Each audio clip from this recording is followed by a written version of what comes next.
সকাল সকাল মাছ মারা, তারপরে ঘোরাঘুরি, তারপরে বিভিন্ন বাগানে বাগানে ঘোরাফেরা। আসলে এই যে দিনগুলো কি দ্রুতই চলে গেল বুঝতেই পারলাম না। বাড়িতে যখন যেতে চাই তখন ইচ্ছা করে না যেতে, আবার গেলে আসতে ইচ্ছা করে না। সকাল সকাল দেখেন জেলেরা পুকুর থেকে মাছ মেরে নিয়ে আসছে।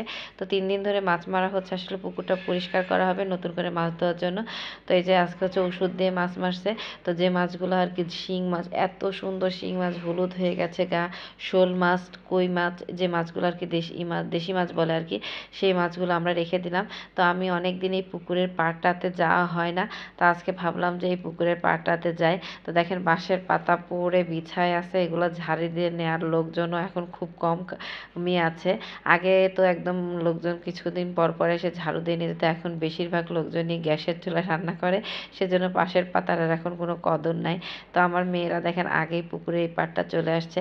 এই পাড়টা খুব সুন্দর করে বাঁধাই করা হয়েছে। তো এই যে জেলেরা এখনও মাছ মারছে, দুই একটা পাওয়া যাচ্ছে। তো ওরা এই পাশে এসে খেলা করছিল, আমি ওদের একটু ভিডিও করে দিলাম। তো আমি অনেক দিন পরে আসলাম এই পাশে। এখানে একটা উঁচা ঢিপির মতো ছিল, যেটাকে উই পোতা বলতো। উইয়ে পোকারা এই পোতাগুলা তৈরি করে। এই যে দেখেন বাঁশ দেওয়া ঘেরা, এখানে প্রচুর কয়েন প্লান্ট গাছ হয়েছে। আমি দেখে তো অবাক হয়ে গেলাম কচুরিপানার সাথে। আমি অবশ্য কয়েকটা গাছ নিয়েও আসছি। এই যে ফুলটা দেখতে পাচ্ছেন, এই ফুলে যে 2টা ফুল দেখাচ্ছে, আমরা এর গোড়া থেকে না ছোটোকালে তুলে তুলে মধু খেতাম। এই যে ভিতরে শিরগুলো আছে শক্ত শক্ত হয়েছে, ওটা দিয়ে আমরা হচ্ছে খেলা করতাম। আমার মেয়েকে আমি এবার কিছু গাছও দেখালাম ভিতরে নিয়ে এনে। এই যে বিলাই হাঁসরা গাছ, এটা কিন্তু অনেক উপকারী একটা গাছ। এই পাতা শুকনো মচমচা করে এটা গুঁড়ি করে নারকেল তেল দিয়ে মিশিয়ে কোনো ক্ষত স্থানে লাগালে ঘায়ে, সেটা খুব দ্রুত সেরে যায়।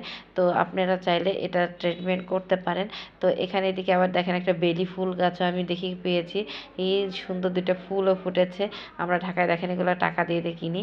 তো সবচেয়ে মজার ব্যাপার হলো একটা গাছ আসলে দেখাইতে ভুলে গেছি, পরবর্তী একটা ভিডিওতে দেখাবো, যেটা 50 টাকা করে বিক্রি হয়, কিন্তু আমাদের আগানে বাগানে খুব অভাব নাই। এই যে এখানে আমাদের বাড়ির সামনে মাটি কেটে রেখেছে, চারপাশে আমাদের মাটি দেওয়া হবে ঘরের চারপাশ দিয়ে।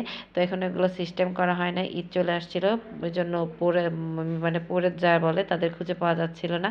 এখন ঈদের পরে এগুলো আবার ঠিক জায়গা মতো রাখা হবে। আমার মেয়েরা খুলছিল, আমাদের খেলা করছিল। আসলে আমাদের বাড়িটা অনেক বড়, হয়তো আপনারা দেখতে পাচ্ছেন। ওরা এখানে আসলে এত খোলামেলা, এত গাছগাছালি, নিরিবিলি, কারণ আশপাশে বাড়িঘরগুলো অনেক দূরে দূরে, পুরো জায়গাটাই আমাদের। তো ওরা খেলা করে এত মজা পায়, আসার পরে আর যেতেই চায় না। আর শুধু এখন বলে ছুটি হলে আমরা নানু বাড়ি চলে যাব। এখন আবার বড় হচ্ছে, আরও খেলার নেশা বাড়ছে, যে পুকুরে ওরা ঢিল দিচ্ছিল।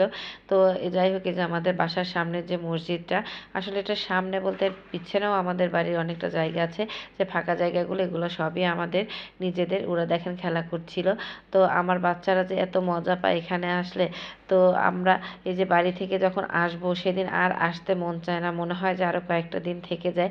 তো আমি তো আর সেটা প্রকাশ করতে পারি না, আমার মেয়েরাই করে। এটা আমাদের পুরনো ঘর বাড়ি, আমার দাদি থাকতে এই পাশে থাকতো, আমার ছোটো চাচা যখন বাড়ি ছিল সে থাকতো।